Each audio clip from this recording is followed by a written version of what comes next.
Hello my viewers, welcome back to the channel. And by the video title, you know what this video is about. NFL Wild Card Weekend picks. We're doing we did the game picks throughout the entire season, from week 1 to week 18, and now we're doing the playoff picks, so first thing first is the Super Wild Card Weekend. As you know, there'll be, six games, 12 teams out there to see who can advance to the next round, which will be the divisional round, which will be the following week, and then whoever win that divisional round will be in the AFC Championship and the NFC Championship, and we'll see who advanced to the Super Bowl. So we got a lot of great teams in here, a lot of kind of like hard predicting games too as well, because the AFC side is kind of wide open. NFC side, you might have a little more control on some of the picks, but the AFC side is wide open. You never know what could happen because a lot of the underdog teams might be not favored in these matchups, but they could pull out the victory depending on what happens and what occurs, of course. Starting out first with the first game of the week, which will be on Saturday, will be the Texans hosting the Cleveland Browns in a battle, which should be a very good game. Last time the Cleveland Browns played the Texans, we see Amari Cooper put up 265 receiving yards, went out there and played absolutely amazing football. He's been banged up a little bit for the past few weeks as well. Of course, they didn't play him the last game because they was, they was already solidified their playoff spot. And then in the game before that, he didn't play. So, but I think him as a player and him I think he'll be back healthy. And then Joe Flacco, his ability to make plays. Of course, he turned the ball over, but when you're making plays like that down the field, you really don't mind the turnovers because he's giving you more good than bad. And then you look at the rushing attack and you look at the defense they have, Myles Garrett, Denzel Ward, all those different guys like that in the defense, how they're holding teams in and making teams one-dimensional. Like they're keeping teams from passing a lot on them, they're keeping teams from running a lot. It basically just making you just out there and giving wherever they give up because they're playing some lights-out defense. But we're going to see what it comes down to. Now, of course, people are probably picking the Browns to win this. In my opinion, I have no pick for this one. The Texans and Browns are two teams. You look at it, Texans will be at home. C.J. Stroud has played phenomenal. He has the best touchdown-interception ratio of any quarterback, and he's just a rookie.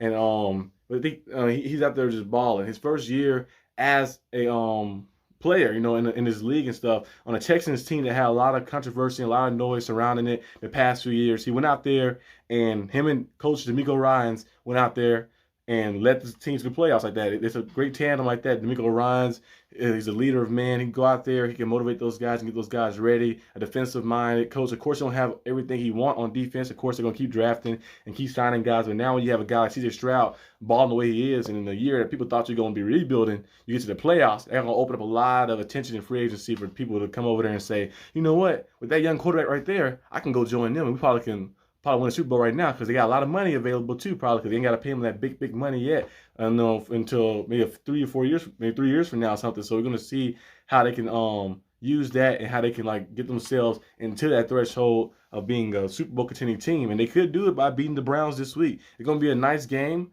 I believe. A lot of people think it might be maybe a blowout or a steamroll because the Browns defense is just very good. But I think the game it's not going to be the same as it was when Texas played the Browns the first time.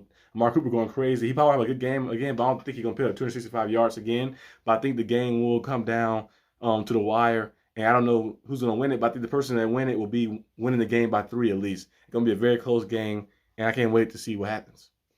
Moving on next, Dolphins and Chiefs. We have the Dolphins and Chiefs in a matchup. The Dolphins will play the Chiefs on Saturday night. Dolphins lost their last 2 games. They got blown out badly by the Ravens. They lost the last one to the Bills.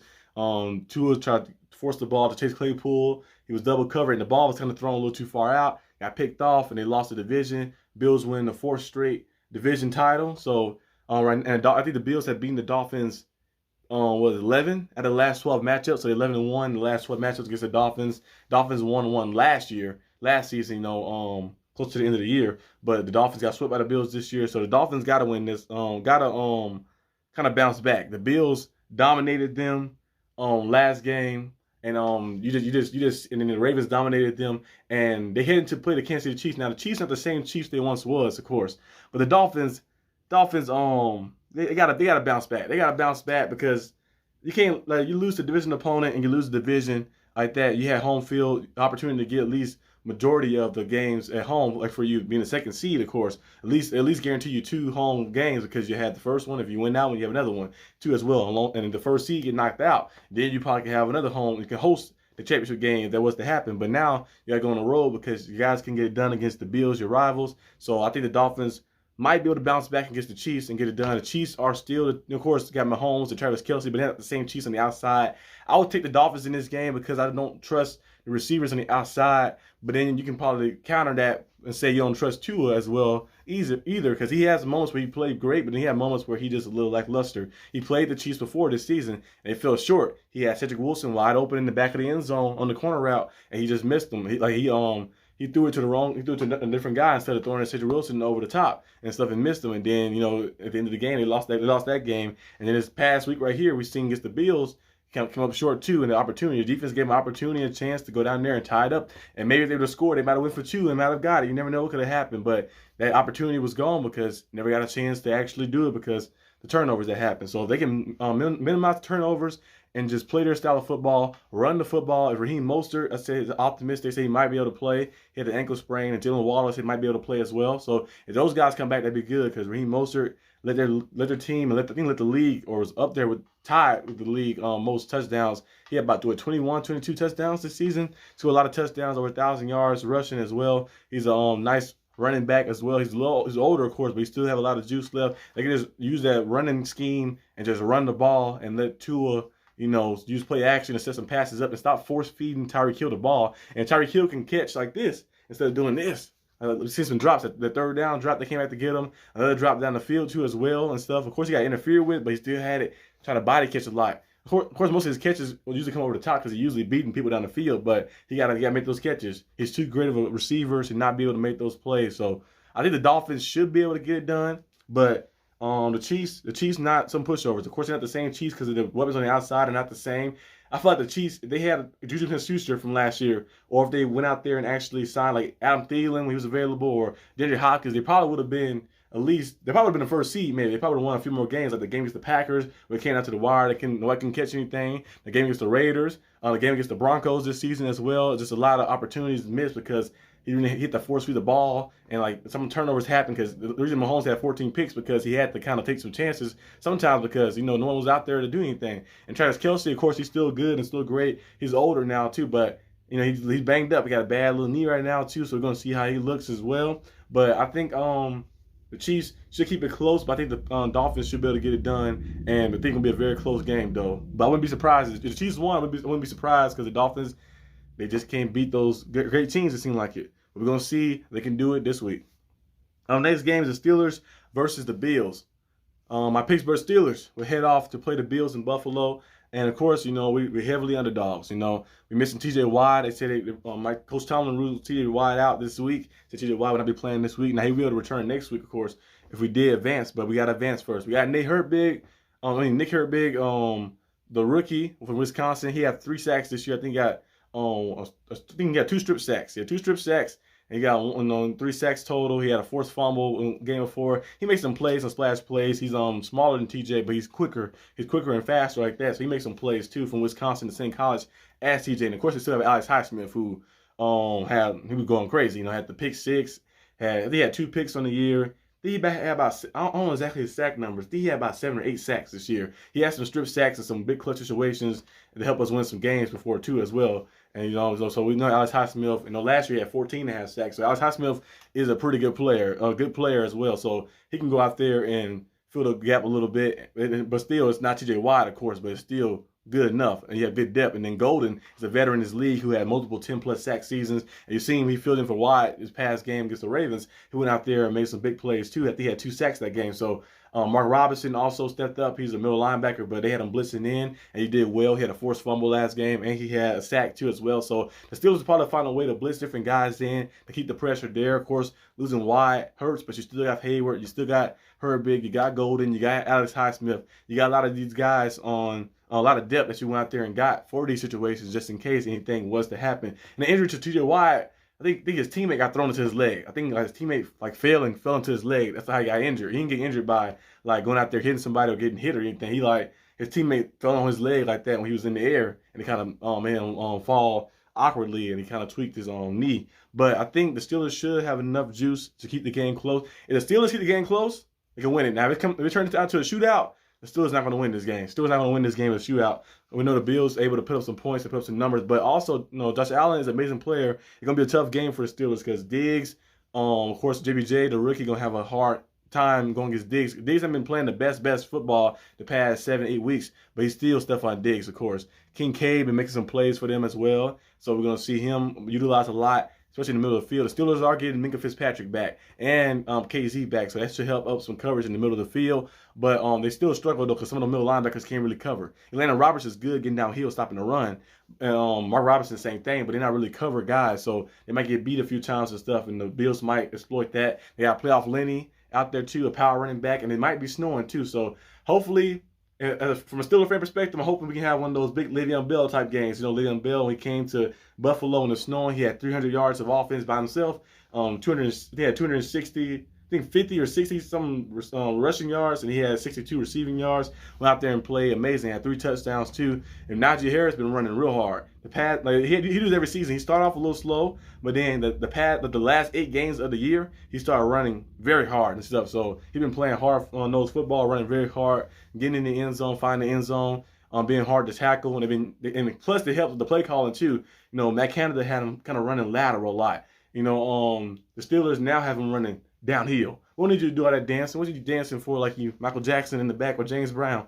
You know, just run downhill. Get the ball like a freight train, run downhill and run through the gaps. Run through the gaps. You got to dance around the line and try to get lateral with them. No, that ain't your game.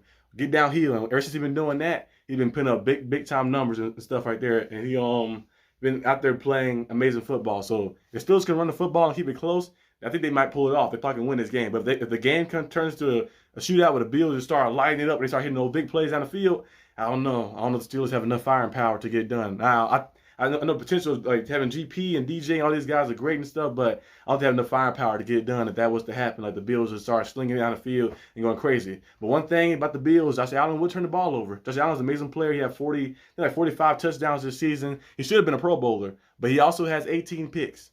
18 picks thrown this year. Got some fumbles too as well, fumble losses. He remind me of Brett Favre a little bit. He give you a lot of big time plays, but he also will give you some ones to be like, what? Why you throw that ball for? Why you do that for? Like that. So you can take, if you get opportunity, you got to seize the moment and have a chance. But that game right there is going to be, if it's close, the Steelers always find a way to win those close ones. If it's close, the Steelers going to win it. But if it's turned to a shootout where the Steelers are kind of like down, like in the fourth quarter they're down by 10 or 13, I don't know. It might, I don't know what will happen. They might be able to pull it off, but they might not. So the Bills, if you was picking for a game pick for the playoff picks, like you're doing like your betting thing, I will pick the Bills. But for a fan perspective, taking my team, of course, the Steelers. I'm taking the Steelers, but it's gonna be a very good one. Hopefully, we can keep the game close and try to pull off this win. That'd be a miracle win. I seen my Miami Heat go to Milwaukee last year and defeat the Bucks 4-1 like that. We beat by beating them, I think, in the first game, first spot in their home. We won 2 at our home, and we won the last one in their home in overtime. So, and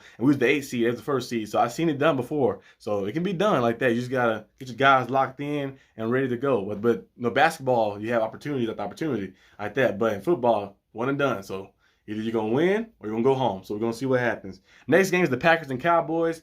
I'm taking the Cowboys in this one, but a lot of people think the Cowboys are going to just steamroll past the Packers. I think the Packers are going to put some numbers up because the offense can score. The defense, of course, struggles. The defense has some struggles and stuff as well, but the offense, Jordan Love, with 31 touchdowns to just 11 interceptions this year, played phenomenal football. He had some ups and downs and stuff as well throughout the year. But he also had some big-time clutch moments. The game against the Saints, the last game of the season against the Bears, and they needed to get it done. The game of the week before last, they were playing against the Vikings, had to win that game. The game on Thanksgiving against the Lions, beating the big-time Lions team. So he got some flash in him. Of course, he going to Jerry World, gonna be a lot of pressure on him, gonna be a lot of people surrounding him. But you never know what could happen. I think the Cowboys will win this game, but I think the game will be closer than what people think.